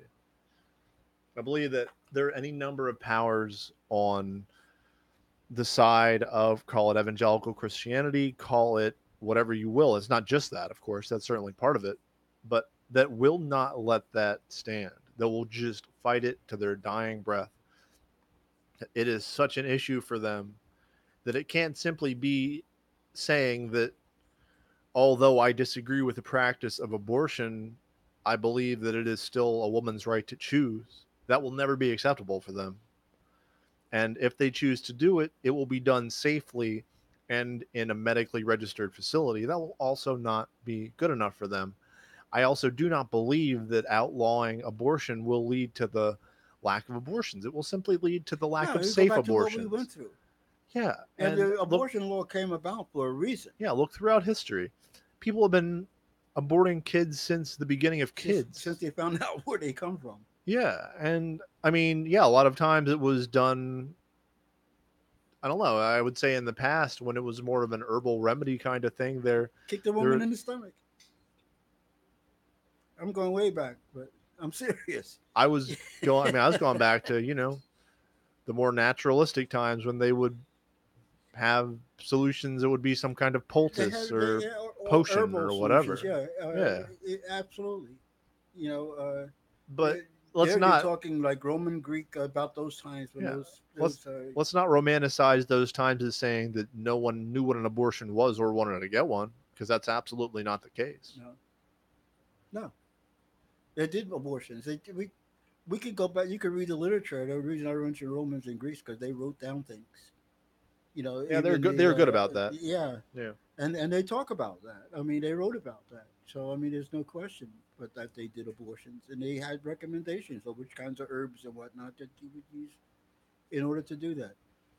They had all the ways that we do birth control too. I mean, they didn't have the pill as such, but they certainly knew what two things had to get together in order to make a child, and that you had to keep these two things apart. And they had ways of doing the morning after. I mean, you could read that with, from Cleopatra. We're talking about the Egyptians now. So, yeah. And also a disturbing opinion on um, internet traffic data collection. He's well known to believe that that is in the purview of the government to collect all the data surveillance wise that it possibly can. You also have the question of net neutrality. He is opposed to it. I mean, a lot of people are trying to soften this by saying he is one for sticking to precedent and not wanting to change the way things are. That's all well and good until the chips are on the table and there's a chance to actually change the precedent. Yeah, well, I don't think he's going to stick to that. Just the same way that the latest justice did, pretty much said the same thing, but in every important ruling went the way of, you know, changing that precedent. oh, they saying that how they say, justice right. You know, the complaint is that the Supreme Court is moving to the right, and that the Supreme Court will be to the right now for the foreseeable future. And of course, with the two-party system and the party that's doing the picking, um, much as can be, we had the Warren Court, we had the Black Court, we had courts that didn't go according to what people thought they would be. But most of the time, what a judge is when he comes in is what a judge is. And we have this thing in this country where we think the right side is the one that will vote against Roe v. Wade continuing, and that will vote for restrictive voting laws, and will vote against people who come to challenge business practices, who will reinforce everything that we believe about so-called national security and the NSA and all of that stuff. But quite frankly, I mean, that's the same side that the established Democrats are on too. I don't hear established Democrats really speak out on abortion. Yeah, and Chuck Schumer needs to take a seat. Yeah, He's yeah. needed to take a seat for years. Of course, he never will. But even Hillary, she vacillated when it came to abortion, and quite frankly, she vacillated when it came to immigrant children. She vacillated whenever it came to declaring any kind of value. Well, she said that immigrant children should be separated from their parents in 2014, and now she's all in favor of that not happening. Of course she did. Of course she did. Uh, But our man Chuck, uh, Chuck, oh Chuck, good luck, Chuck. He says that there'll put up a fight or there'll be hell to pay if the Dems don't oppose this nomination. this is a guy. Go ahead. What kind of leader is this? He is no leader. No, He has exhibited no leadership no, characteristics over the time he has been no. speaker. He has, well, he's not even speaker. The time he's been The Democratic the leader, leader of the Senate, yeah. he's exhibited none of it. And now he's trying to rally the troops. Please. Well, hey, from what side will he rally? What side is he on today? You know, all those causes that he support are things like Israel. He don't care if you kill Palestinians. But now all of a sudden, I'm supposed to believe he's concerned about Mexican immigrant children. You know, Oh yeah. he don't care about no Palestinian babies, and he made that clear to me. And as far as I'm concerned, you need to be consistently human. If you're going to care about babies, care about everybody's baby, whether or not they're Haitian babies or Guatemalan babies or Venezuelan babies or Mexican babies or Iranian babies or even Pakistani babies. What about Yemen, Mr. Schumer? You got the worst tragedy that's almost ever happened in human history taking place with the children in Yemen. It's up there. It's It's up there very absolutely up high. there. But you're telling me how are you going to fight come hell or high water about this guy because of what? Because of which issue? Which issue is it that he's so upset about? Is he upset about the abortion issue, or is he upset about the that he says the president can't be indicted issue? I mean, what issue is he so upset about? Didn't you make it clear? No. If we're going to come hell or high water because this guy, Because blah, blah, blah, blah, once we're going again, to make sure it doesn't happen. it's much like saying when you fought Trump, we want to win because we want to win. We want to vote for Hillary because she's not Trump. And this to me rings of that we want to win because we want to win thing. And that's never enough. Well, it's Say not why enough for you want me. to win and put forth someone who is representative of your values. Let's just forget about Merrick Garland already because he was a milk toast liberal who said and did almost nothing. Let's stop trying to put that forward and just go for it. if you have someone, but I don't think you do. I They think don't you have. I They think don't I have think it. you just want to win. It just bothers me that they don't put forth a program, an idea, or nothing except that we're against something, a person, Hmm. and that is really costing them, and they don't even seem to be able to overcome that syndrome. Yeah. You know how they said at least he's not Trump? I look at our senator, I would say the middle of the road Democrat from Pittsburgh who was just elected. Oh, I forget his name now, but he was very. I think he might actually be pro-abortion, but regardless, what I have to say about him is at least he's not Schumer. I think that could be a good rallying cry for the Yeah, Democrats if yeah, you want to elect yeah. someone. At least he's not Schumer. Oh boy, yeah.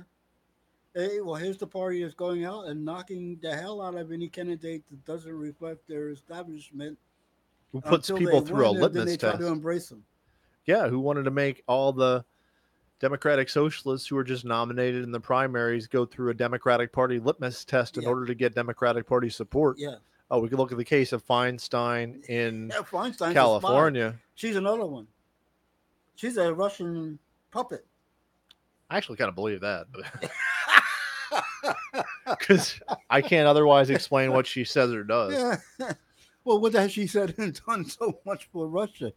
She hasn't done anything for Russia. Regardless, when she was beaten handily in the primary and then surreptitiously put her name forward in the vote for the, or she was defeated soundly in the Democratic convention in Mhm. California, and then she won, I believe, the popular primary after having put her name in surreptitiously at the last minute by registry, and that said, "Oh, I don't really want to run." Well, ma'am, if you didn't want to run, why'd you register to run and Yeah. place yourself on the Yeah. ballot and pay people to come unite behind you and not put forth any name or not put forth any support behind the candidate who was actually nominated at the That's convention? just that's just it has nothing to do with Russia. But you know what it has to do with is that we have the most cumbersome electoral system of anybody else probably in the whole world. You can do almost anything in our system. Just go someplace else and you can do it. Yeah. You know, uh, before we leave, I do want to mention. I don't want to get into it, but I do want to mention because my own development happened because of this guy. I was a sociology major at Westchester State. It was a college at that time, university now. Small school here in Pennsylvania, but I think that small schools in America have educated a lot of people, and that we have to recognize the value of our colleges and university system. And it was It, a value. it It was was very much a value. it was a good It, value. it, it, it certainly was. Not so much now. No, not now, but at that time it was. I mean, I said before, and this is an actual fact, that what I paid for tuition when I was going to Westchester, my daughter, who also went to Westchester, paid for books. Mhm. You know, And that's probably true for what she paid for books or what she paid for tuition is what people today pay for books. that's And the yeah, cycle and the continues. cycle continues. You know, but I was a sociology major, and in 1956, C. Wright Mills had written a book called "The Power Elite," and that was a discussion that was happening in basic sociology at that time. The fundamental course that I first encountered him was political sociology, and he is a book, a very very fundamental explanation of what this deep state is, if you want to understand it. A fundamental explanation of who really runs oligarchical America, if you want to understand it, is contained in this 1956 book, The Power Elite. And again, that was my introduction as a young college student to this notion that the president wasn't in charge necessarily, and that the vote didn't count necessarily. The theory, of course, was one of pluralism at that time, that we all thought that all our votes counted, and that the rule of America was made up by all these little special interest groups that voted. And that the same thing could be extrapolated to the world, that the world was full of these little uh, interest groups, and that these interest groups had certain ways that they things that they wanted done, and because of their numbers and powers and votes in some cases, that's how the world was run. And C. Wright Mills changed this pluralism to recognizing that there was a power elite, that within the politics, within the military, and within the business community, there are those few, I repeat, who have the power to, for example, originate and pass votes, to set and therefore exercise policy. That the only difference that you would make today is that you would probably take the business uh, people, just that denomination, and you would make it business slash financial, because we have turned from being such a manufacturing to such a financially oriented economy. But the book turned a lot of heads, caused a lot of arguments, caused a lot of worries and concerns here in America. And it's just a fundamental explanation of a very basic reality at a time when most Americans prefer to be naive to this reality. But C. Wright Mills is relevant again today. He's relevant again today because since 1956, we have had a backlash. We've had a backlash in our schools. We've had a backlash in our talking. We had a backlash in our PR. We have a backlash in our sociology. That we don't think, I think, as clearly about these things. That there's a deliberate obfuscation. Hmm. That we started the discussion, for example, of class in America, but we stopped the discussion and obfuscated any We results. moved to race. We moved to cultural groups. Removed anything that would obfuscate. Because You know, class is it's really where that power can arise. yes, I definitely appreciate. I'm not familiar with the book, but it seems right on. These it is right on. descriptions seems Yes, right on. yes, yeah. And like again, I say, and I recommend this. Like you could find something today, and you would say, "Oh yeah, yeah, yeah, yeah."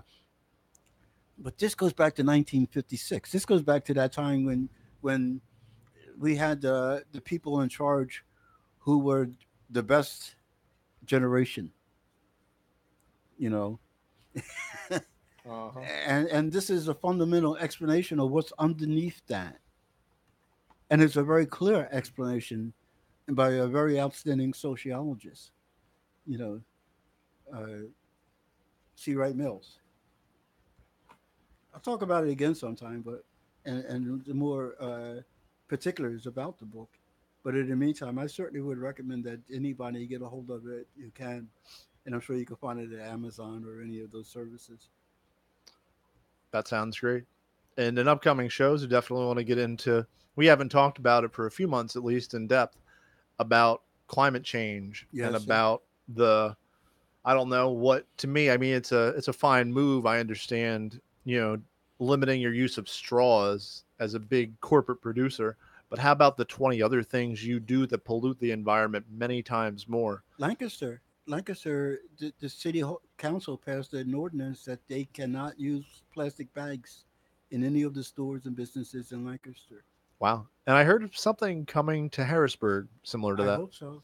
And I've heard that the was the food pantry will know here at the Dairy Street United Methodist My food Church, pantry will no longer use the plastic Allison Hill bags. Community Ministry food Right. We will pantry no. will no longer be using plastic bags. So if you're part of that pantry, better bring your reusables, which I'm sorry to say, I've just started using those. I've been using plastic up to this point, Mm-hmm. and you just end up collecting so many bags you'll You cut never bags use in. again, and Yeah. it's such a waste. Then you start using them for trash and everything. Yeah, and You they're find all kinds of and they're convenient uses terrible for for them. trash. Yeah. They're not good. No. You find uses for them because you have them. Yeah, they're good for cat litter, though. I don't have a There cat are other that good litters in there are the other good house. ways to do that, We though. have a cat that roams, so we never know where he litters. there are benefits and detriments to that kind of thing, but Mm, you know, I mm. don't know. The state of my backpack would tell you differently. But that's just a theory. Mm. We can get into the truth or falseness of that next week. Oh no, they gave us a cat one time. We got rid of because he went around the house and peed in every closet. Hmm. You know, Was he fixed? he wasn't. No, he wasn't fixed. Uh, He was broken. aren't we all? Oh, you meant it a different Mm, way. yeah. Anyway, Mm. so We didn't get into talk about England and Novacek. We didn't get in the World Cup, ladies and gentlemen. England is playing right now. They're playing Croatia to get into the finals. England might make it to the finals of the World Cup in Russia. I saw the World Cup. I saw several times on CBS where they did a report on the World Cup and how things were going without ever mentioning that it was in Russia. You know, in England where they told everybody not to go to Russia. Now people are trying to get to Portugal to get to Russia so they can see their team play. You know, and in the meantime, the English are coming up with this new Novichok scare, and and the government is losing out. And the truth, what do you call it? Well, anyway, the people stop. They don't want to believe it anymore, and they want to watch the World Cup and be left alone about Russia. We had a friend of mine in church who just came back from England, and he spent a week watching World Cup games, as many as three a day in England. You know, and tells you where the public is and where the government is. They're two very different places. But now we don't have Boris Johnson anymore. Boy, God knows what's going to happen. yeah, don't get in between people and their soccer. Hey, Don't try to bring your imperialist machinations to the soccer field, hey, or you're gonna get laughed out of the room. oh my God. Like, let us just enjoy a match. Yeah. Let us just enjoy that, and you can leave your intrigue till next month, till the World Cup is over. Well, everybody's enjoying themselves, so you know, there's just a funny thing. Like the English soccer fans, as much as any other European, have these hooligans. You know, Mm. but we haven't seen those hooligans work in the last couple of years. They aren't where they used to be. You don't get the hooliganism at soccer Yeah, matches like we used to have it. they got to step it up. But in Russia, everybody from around the world seems to be having such a good time. And here they are sitting there, you know, with all these lies that haven't been told, and just sitting there saying we've been cheated, I and it's a will shame. once this is over. I do want to come back and revisit the treatment of people who proclaimed LGBTQ status in Russia during the World Yeah, Cup. I do want to come back and revisit that because that is a real concern. I have real concerns about a lot of things about Russia, But but they don't have to do with collusion and yeah, and there was a whole and big poisoning, there's a whole big and story. you I know, forget where it was where they were talking about groups of young men who would get together and just have all out brawls in the wilderness when their teams played, and they thought that this would spill over to the World Cup and that this would just happen all the time and that they would go to work on visitors to their country. they have clubs that fight each other. You know, to going back traditionally, and not only in Russia but in certain other countries around here, Yeah. and they go out and they fight each other. But that has nothing to do with anybody else. You know, that's the kind of stupid thing. Most of those fights anymore are mock fights, where in the past there used to be real fights. You know, people in different countries have done some really stupid customs. And I that's mean, one of the remnants of look those around stupid you. customs, you know. Look around you. But Come on now. we got to look at ourselves with the LBJ. I mean, the LB, the LGBTQ. LG, or uh, I mean, we can't talk about Russia without talking about bathrooms here in America too. You know, and we can't talk about women without talking about glass ceilings here, and we can't talk about concentration camps without talking about our relationships with the Haitians and and other things. I mean, I'm always back to this mirror-looking thing, even to like the OPCW, the Organization for the Prevention of Chemical War. they came with a finding where we had said in April that the government in Syria had dropped chemical weapons on its own people. And what they found from visiting the site was that no such thing had ever taken place. And that's the report that they have out. And we, of course, are trying to squash the report because we, in the meantime, along with France and England, we sent cruise missiles into Syria because of what they did to, quote unquote, to his own people. Without ever waiting for the investigation, without ever waiting for the report, without ever waiting for the evidence, you know. And we need to hear that this happens. We need to hear that this is what we do.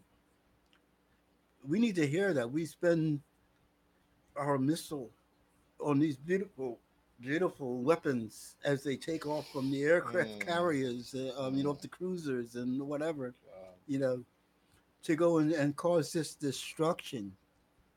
We have to become aware of what we mean when we say, what is it that shock and awe? You know, we need to really learn that these disguised terms are hiding the real effects of what our policy is around the world. And we need to say to our leadership, let's wait for the investigation. But we Let's wait also for the need to report. say enough is enough. Enough is enough. And unfortunately, enough is enough today Okay. for our show here at Reach Out. But we got into some good discussions, and we didn't get to everything, but, well, we never do. So that's okay. I'm sure we'll get to that next week, and we might have a different starting time for our show, but Yeah. we'll let you know in the interim. And of course, you can always catch us on our YouTube channel at Reach Out and with past episodes on Facebook that I'll be posting both in video and in audio format. So, thank you everyone for listening and for watching today. For Bill Jameson, my name is Justin Geist. This has been Reach Out. And let's hear it for those people who rescued those who were stuck in caves. Absolutely.